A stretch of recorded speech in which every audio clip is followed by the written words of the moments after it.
Hello, and welcome back to the Cooper Villa podcast. I'm Scott Cooper, and we are back with two podcasts in 2 days. Yes, we are talking about our trip to Carrow Road, Villa going all the way down to Norfolk to face ex-manager Dean Smith and his Norwich side, and all of that, all the breakdown is coming down after this.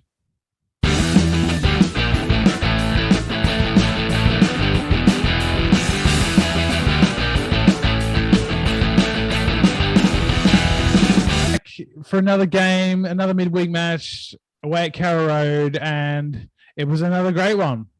Steven Gerrard's fantastic start continues with a 2-0 win. And I'll go to you first, Troy, because Tommy's having his chips.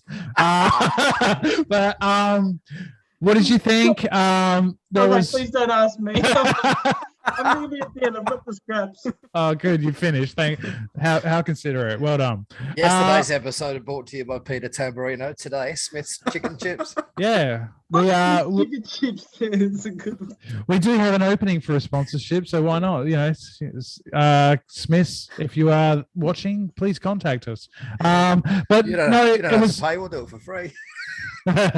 We had a great first half there, capped off with a absolutely unbelievable goal by young Jacob Ramsey. And Troy, your thoughts on what was a dominant and impressive first half? Well, we did to Norwich what Liverpool did to us in the first half. I think it was rather humiliating for him. I felt a little bit sorry for Dean Smith. He got a great reception from the Villa fans, and it kind of struck me that I felt like he was the idiot at school, you know, who wasn't really cutting it in advanced maths, and so he got put down to special education. Not his fault. Everyone still loves him. Everyone was cheering his name, but he's just a bit special.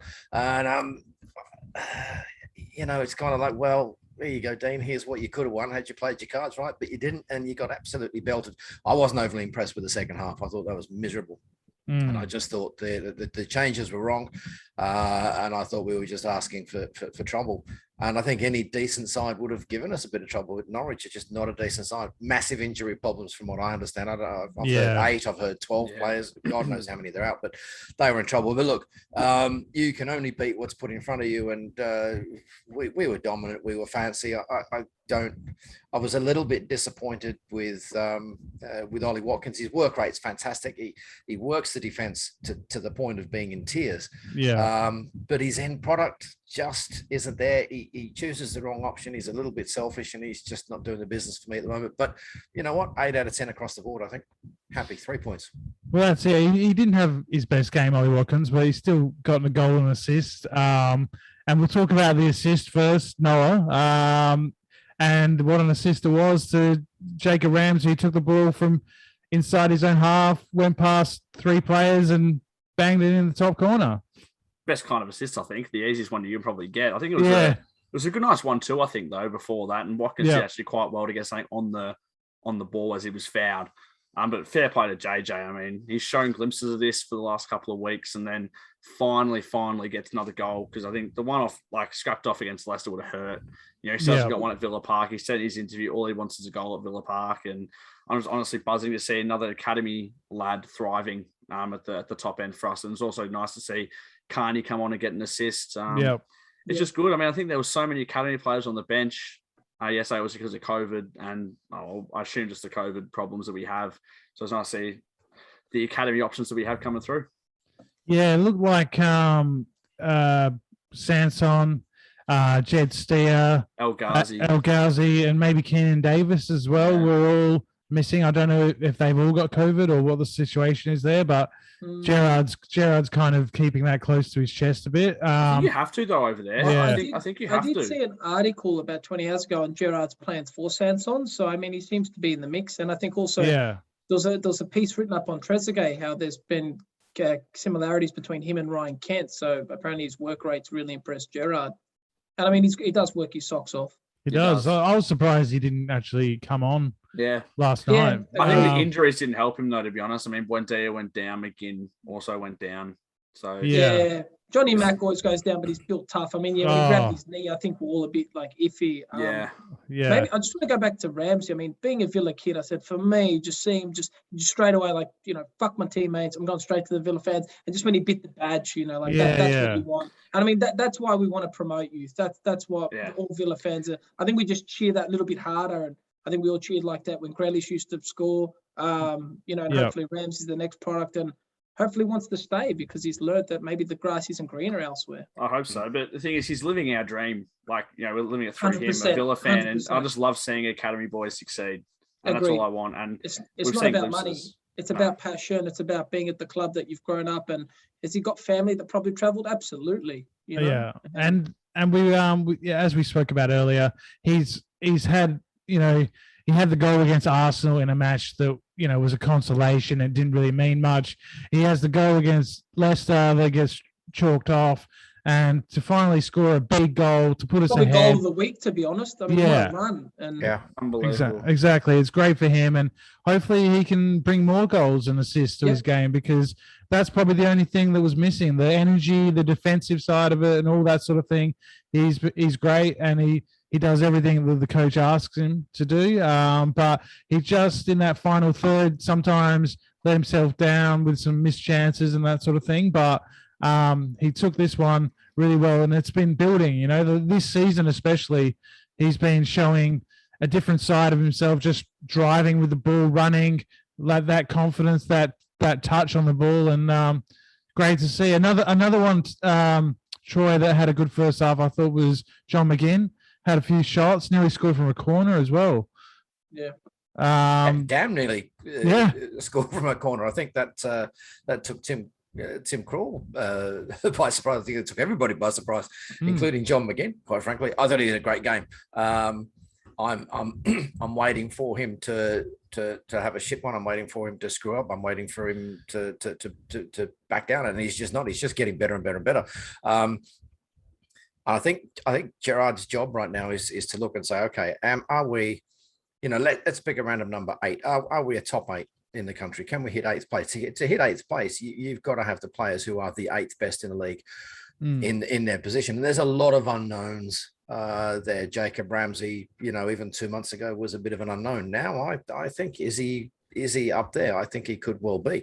John McGinn certainly is. And then Buendia, I thought you guys were chatting before the game. You didn't think he was all that. I actually thought he had one of his better games. I think he had something to prove, and he would have been getting kicked from pillar to post. I was quite impressed with him. For me, the strikers are a bit of a problem, and I think Dean Smith would have cast a quick look at Gerard and said, "Mate, I couldn't make these 2 strikers work up in front. What are you doing?" But I think across the board, our fullbacks are a bit of a problem, but my God, Matty Cash was unbelievable in this game. Yeah, there was a time where I think he's sprinting towards the halfway mark from the opposite side, and then he's just taken 2 touches and he's already in the 6-yard box. Yeah, and he got a pretty wicked cross in. I was on the highlights from memory. So yeah, and there was one where he switched it to target, and that sort of it, and even the commentator said, "Oh, that reminded me of Trent Alexander and Andy Robinson." That sort of. I think England will be spewing right now that he's declared for Poland. Yeah. But you know what? Possibly. That's just, is it the international football giving him confidence as well? He's really Possibly. coming to his groove. I mean, I think it was at the start of last year, he kind of lost that pace and maybe was focusing a bit too much on his defensive side of the game. Yeah. But now I just feel he's got the offensive and defensive. I think Gerard must be working him off their socks because the players look fit. All right, we're losing the ball, as you said, we're not making the right passes, maybe incorrect passes. I think there was a shocker Mings did where he just does that little hoof pass and he's turned it over. But, just the way that we're all able to quickly reset, recalibrate and get back and just win the ball, that kind of gives off, as you said, that kind of Liverpool vibe where, they're just so quick to win it back and then start and regain possession. And I think another player that really impressed me and I think had a brilliant game was Douglas Luiz. I think he just kept everything ticking over. And we're playing this style now where Gerard wants us to play out from the back, be patient in the build-up and sort of keep the ball and, not play long balls like we used to under Smith quite a bit. And to have him in there just as that link man, always an option, it just worked really well in this game, and it kind of makes you think, well, because Nakamba's been so good in that role. It's good. It's good that we got options, especially the fact now that we've heard the bad news, Noah, about Marvelous Nakamba could be out for the rest of the season. Devastating, but I also think it means we'll dip into the market. I think we kind of have to now. I think having Douglas Luiz as your only DM, it's not the right thing to do. Basuma was always rumoured to be on the cards. I mean, we're going to have to break the war chest if you want someone like that. And again, I'm not slating Nakamba, but Basuma's just a different level of gravy. He is. I think it'll be Kamara from Rangers. I think that's who we'll get in. Again, either or, like they're both good signings, and I think the caliber of players that we're looking at now will definitely, improve under Gerrard. And 100%. I think who we're going to be linked with is going to be really exciting because, we're pushing up the table, and I think what someone saw that, proudly brought to you by Sportsbet or Paddy Power, whatever it is. It's like $12 to make the top 6, and we're actually 5 points off top 4. Just going back to Basuma, hasn't he got a bit of a black cloud with a rapey lining around him? Or am I thinking of a different player completely? No, that's him. I think he might have got cleared. I don't remember. I know he did have there was some news. There was something. Yeah, you're right. Some allegations, Troy. You got to say allegations. Allegedly. Yeah. I think he got cleared though. I think he got cleared. Clear and concise. What is it? Is that the one? I just think going off with Nakamba, I think Troy put it in our chat. Troy's devastated. I mean, all that Nakamba's no longer playing. He's injured. But a couple of weeks ago, or months ago, no one really bothered with if Nakamba didn't play or not. So he's proving how important he is to us now to the team. But Luiz is stepping up, and I think it could be important that hopefully Luiz stays and signs a new contract. He's one that is running out quite soon, I think, next season. Yeah, and let's cross our fingers that Nakamba's not out. It hasn't been confirmed. It didn't look good though. But no, it doesn't look good. The way Gerrard spoke about it, he wouldn't give too much. He said minimum a couple of months, but the way he talks, it's the end of the season for me. Yeah, it does. But I didn't see him get clattered or. That's what I mean. He kind of just came off normally. He's just an absolute warrior, isn't he? Yeah. I mean, John McGinn looked at one stage like his leg was his mangled. knee. Yeah. I was worried.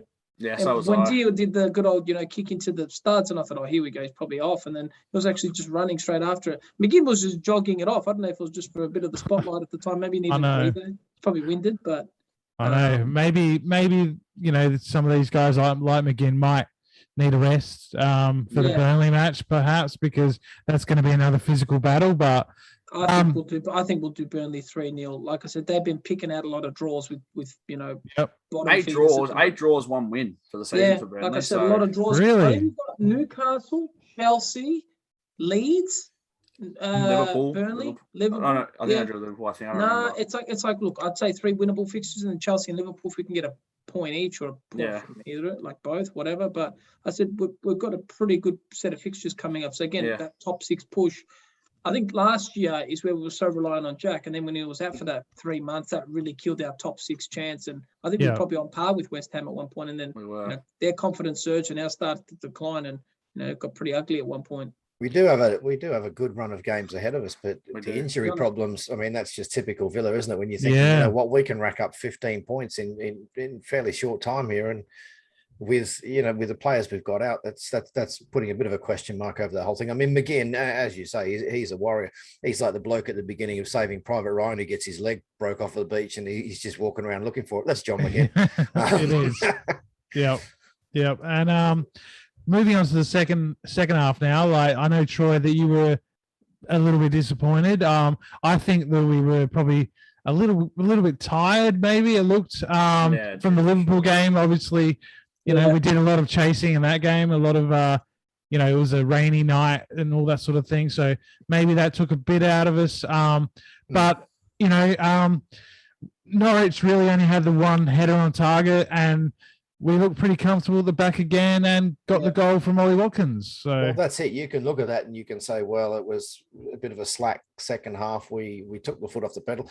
Or you can spin it another way and say, well, it was a professional performance. We didn't give Norwich a sniff, really.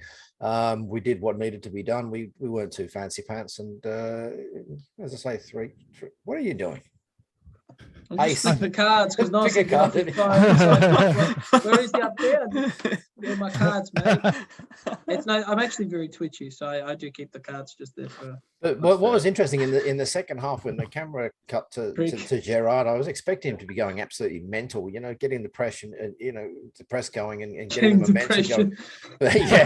But he didn't. He was just sat there and he was quite chilled about the whole thing. And I thought, you know what, he's obviously seeing here that Norwich had got nothing. He's obviously seeing what Dean Smith is going on about, and Dean Smith is obviously drawing a blank, and Gerrard's like, well, you know what, I'm happy.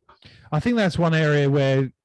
From the early days, we've seen Gerrard as a step up from Smith is game management, Tommy, and just the way his players, like Emi Martinez, he just takes his time and does all the little tricks, and same with the defenders now. That was the Liverpool game. Close. But I think we've got a good.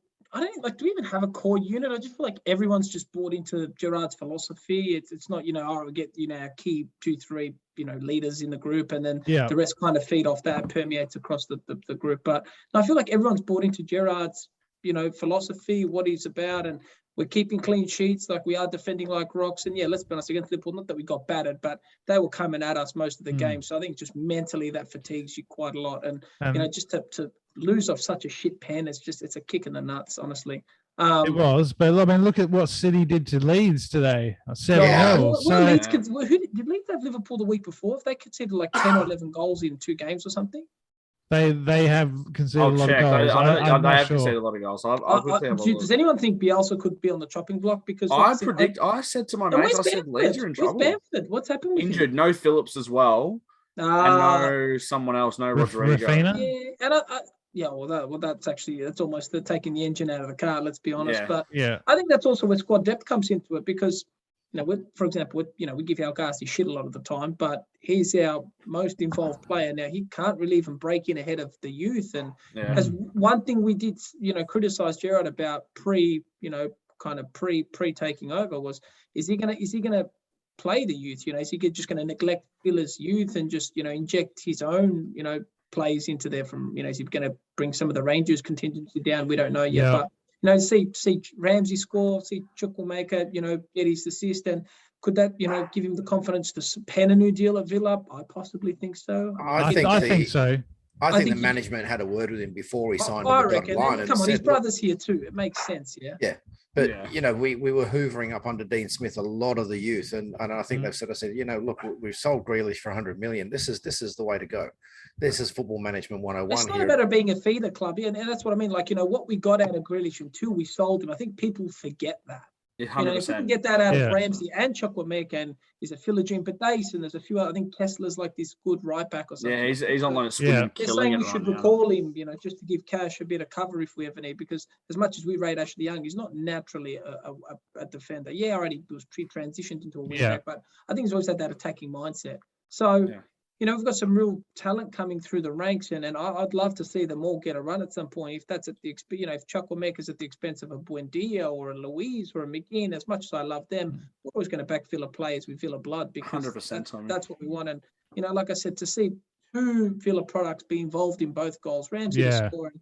Normally when players don't go on those wonder dribbles, you think, it's going to die off. But with Ramsey, he's done it this time. It's like dribble past 1, 2, 3, and like shit. Like, all right, he's got that in his locker. And when he actually went from halfway, I was like, all right, he could probably score from this. Normally you don't back it, then it just dies off the momentum. And it was like 1v4, and he just went for it. So no, he was clever enough to shift the ball onto his weaker side.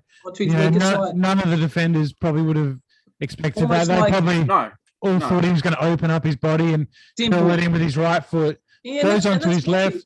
What is he, 19, 20? He's very 20. young. He's 20.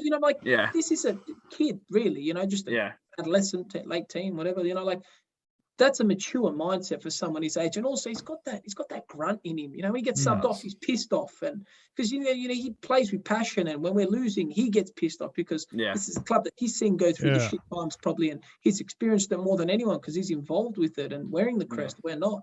And in the interview after the game, I don't know if you heard that he he said that Gabby Agbonlahor texted him and told him to be more direct. So, because Gabby on the British TV. I love Gabby. I'd love to get Gabby one day if we could. Gabby was taking credit for it. Yeah, he was. He was saying I texted him on the coverage. I think Gabby's just such a direct, straightforward, no nonsense. He's a Villa fan. Like, I love it. And that's what I mean. You know, like he's going to take the piss out of Villa, and he can. Like, you know, and he takes the piss out of Leeds on social media as well. All the Leeds fans hate him, so he put up their 7-0. He's like, boys, when are Leeds playing this weekend or something? Like, having a good crack at him. I love it. Just going back to the youth, Tommy. You were talking about the youth. We've got Nakamba being out. I know we've got a young midfield. I don't know his name is Tim. Ingrown toenail. Tim, how do you say that? I can't even going to say his. Has anyone seen this kid play? No. Yeah, he played in the youth. Thing is, like, you look at our youth, right? We won the under 18s youth cup, and we topped the group in the Papa John's Trophy, and that's our under 21s. So against men. So if you're looking at these kids coming through, and we're doing this, we have some serious talent at this club. Yeah, and that's it. Like, you want to breed, not buy, because when you breed a player, they're ingrained. You know that if a player makes his mark for the club at 18, or if they want to move in their mid-20s, the amount of like talent that you've milked from them in that, you might have got their best years. You know, Grealish, wish him all the best, but like I said, good example of what did we keep him for, 7, 8 years. And I think that's the owner. As I said, the owners would have said that to Gerrard before he signed on the bottom line. That's the direction. It's in his contract. You know, like in FIFA, they're like, we want to breed X amount of youth players, and exactly. That's a lot of pressure for Gerrard too. Because don't forget, you got a cohesive unit and a well-oiled machine. But hold on, it's like, well, no, you need to inject some youth into this. Ashley Young, great player, doing well. He's 34. Let's be honest, you know. And Chukwuemeka comes on, assist like that, like easy assist, opposite foot, finds Watkins at the back post. Class act, you know. Great ball. It was a great ball. It was. You know, when the canvas out, we'll just go back to the good old Dougie and McGinn there and slop Chukwuemeka or someone up, you know, to mix it up. We're forgetting about Archer as well, Mr. Goal Machine himself. You know, I still don't understand how much as I rate Ings. Archer is off the mark sprint. He's actually so fast. And he closes down players. I remember when I was watching him in a few of the other games, his closing down speed is insane. Yeah. And that's what I want. When Danny Ings came on, he didn't really do a lot. No, he doesn't. You know what I mean? And I said, there's teams that need to play to his strengths. We're not. I think Ings now probably realizes he's probably below par, and I feel sorry for him that he's on the bench. But that was, I think, our biggest thing. We were so chilled at the back. I mean, we were playing the ball out the back like we were like prime 1970s Brazil at one stage. Sometimes I'm like, oh my God, like come on. Thinking, I'm going to have a heart attack. The midfield's great. Especially when Mings has got it. I seem to get a little bit extra pressure on me. I was like, come on, just get rid of it. But we get into the finals, we work it up so nicely to the final third, and it's like, okay, it's like someone saying you got 10 seconds to shoot, go. You know, we rushed the final bit. We do. We just need to compact the play, and we should have just made Norwich sit in their penalty box and just play it around. You know, if we sit there for 10 minutes, boring. Go direct, take some risks. You know, when we're up, like we're 1-0 up, and you know, it's funny. Normally 1-0 up. Oh, the game's in the balance. I feel like we're dominating. I'm not being. I never felt like they were never off corners. Like everything, Mings was just clearing everything like a machine. I never felt threatened. I never felt threatened. I think if this was just a regular sort of Saturday match and we had a week between the games, we would have done that. But I think Gerrard thought, okay, we've got a very busy period coming up. That we're 1-0 up, then let's just see the game out. We did what was required, Scotty. We did what was required. Exactly. You know, sometimes just stick to the fundamentals. Don't be risky. Don't do dumb shit. And that's it. And no nonsense. You know, like, let's be honest. If that was Smith, 1-0 up, probably could have finished 1-2, 2-1. Exactly. Yeah. It's almost scared to make changes and not make the right changes and not mix it up if needed. You know, like probably didn't need to bring Ings on, but you know, bring him anyway. Like, preserve some legs. You know, this is one of the big advantages of having a manager who is not just a player at any level, who's played at the very top levels of the game.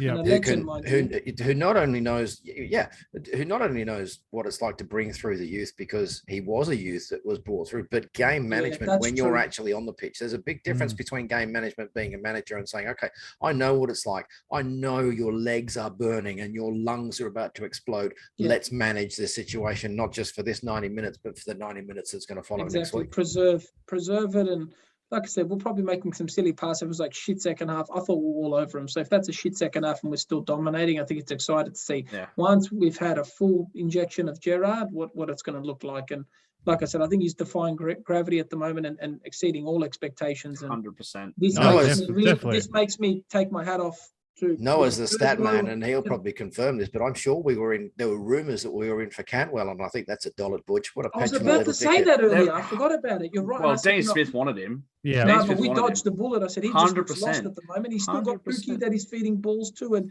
maybe Buendia make him look better than he is. That's what I was thinking. You know, and I said, I really think Buendia was there. And he was the player of the championship. Yeah. It's still at an elite level, and I think he was a 10-goal, 10-assist player when he was in the Prem. Yeah. But there are two players. There are two players at Norwich that Smith wanted: the Rashika bloke, and Campwell. And if he can't get them tuning and he wants to sign them, I think we've dodged two bullets there, in my opinion. Because Rashika, wanted to play Champions League. Well, and he also left the team struggling because he had bigger aspirations mid-season. I said that's not a player you want. Yes. That's not someone we want. So. Yeah, I think touching on what you were saying earlier, I think Gerrard, being a youth player, knows exactly what it's like to play for your badge. So, like I said, Carney to come on and Ramsey to score, this is what it's made of. And also, I love seeing the passion in Gerrard when we score. I love it. The run he does it. and then the little fist pump, fist in the air. So, no, it's looking great. And he's given the confidence for Ramsey to say, all right, this is my position. I'm comfortable now. And it's yours to lose. Yeah. And he's finally, scoring great goals and looking the part. And everyone says that his brother Aaron's even better. Exactly. That's what I've heard. So that's scary. That's so scary. And you look at it, McGinn, captain of Scotland, Luis, starter for Brazil, or he's on the cusp of starting, which isn't an easy team to break into. He's better than Fred. I agree. And Fernandinho's like 45. He looks so much younger. But and I said, Ramsey's a kid, and this kid's like warranting a starting spot against these, world-class players. And I say world-class because you start for your country, let alone captain it like McGinn, talented as shit. I said that's got to speak volumes about the kid, and that 100%. Almost saves us money because it's like, well, hold on, we don't need to buy. We've built a player, and he's improving every season. I think this is definitely his breakout season now that he's added goals to his repertoire. And how long until people start talking about him like they were talking about that Blue Nose who's retired? Bellingham. See, I don't know. I don't think he's at the Bellingham level. He's not, but he shows sparks. I think he's, in terms of his growth trajectory, this year's been the biggest. It's probably been like he's taking a big jump. It's just kind of like Bitcoin. And the problem with Bellingham was he couldn't stay at Birmingham because they were in the championship. It's a shithole of a club. Yeah, exactly. You said it. So he had to go somewhere, and Dorman was a pretty good option. But Ramsey, he could stay with us for his whole career, or if he becomes world class, he can stay at least for another 5 years or something like that, and then we could sell him for 100 million. I don't know. He will get offered a new contract at the end of the season. He's signed till 2025, and he'll get a new contract till 2026 or something. He has to.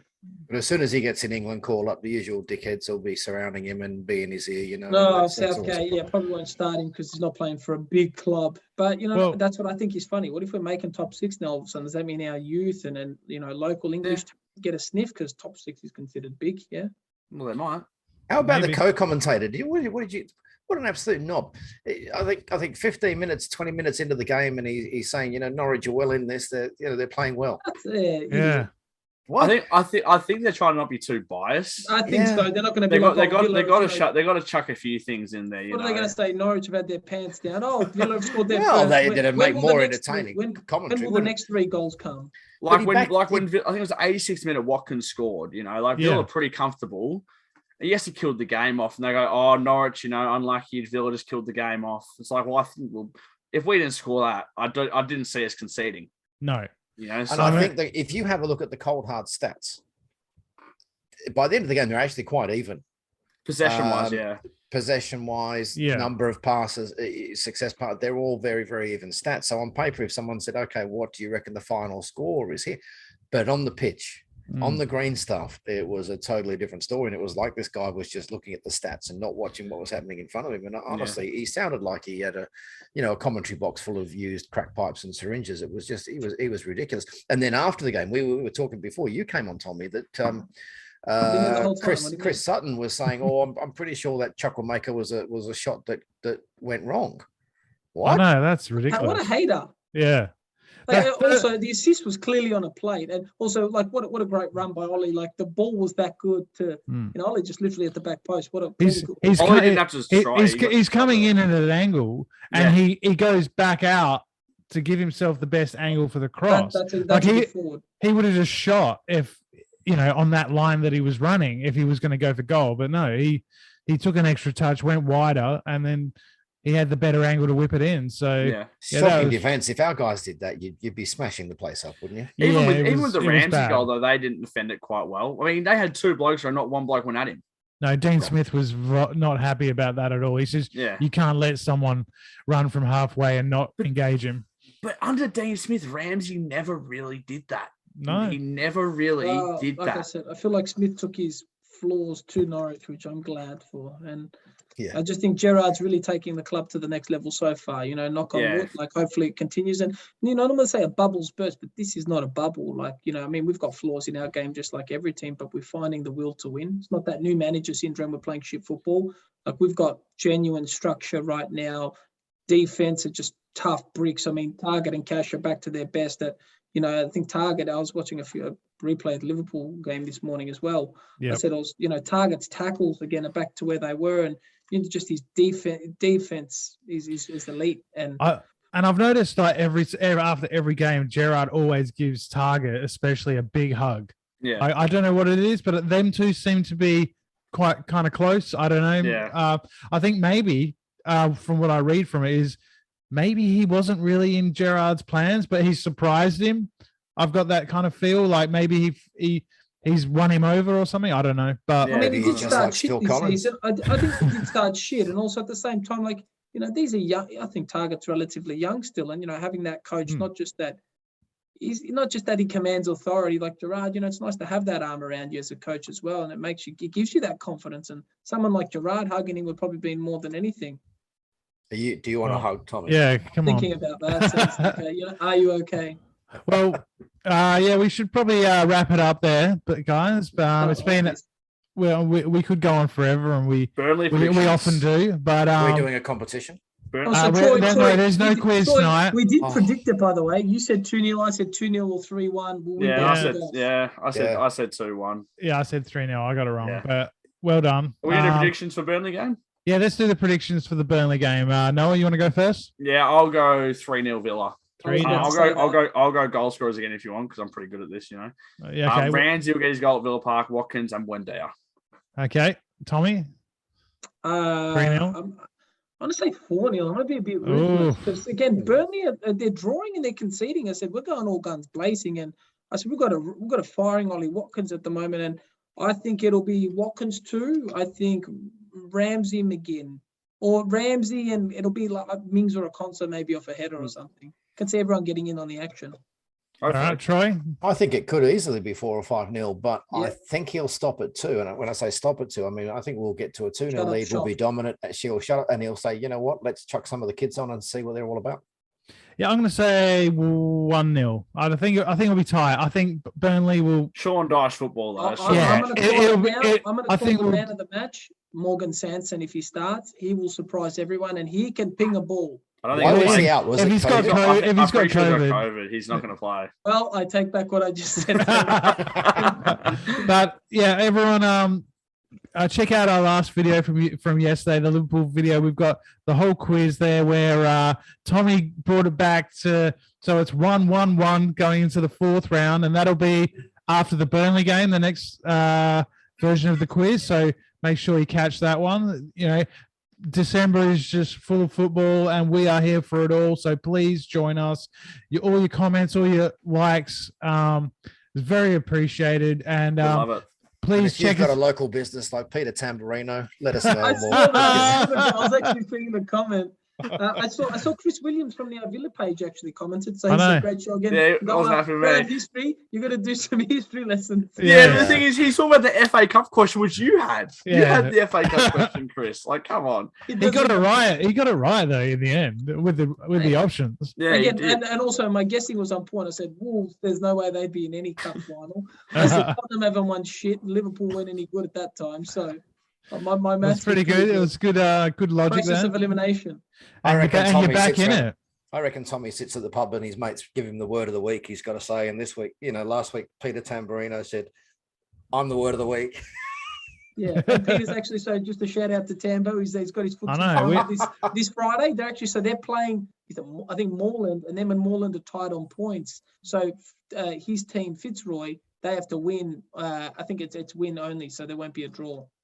It's win or penalties, and he's actually the penalty king. He's the goalie. He's won about, I think, 6 Vic championships. So he's pretty good. So Tambo, I'm pumping your tires, mate. Fucking 9:45 game, but so much for coming. How much I really don't know how to segue back after that one, but I'm just.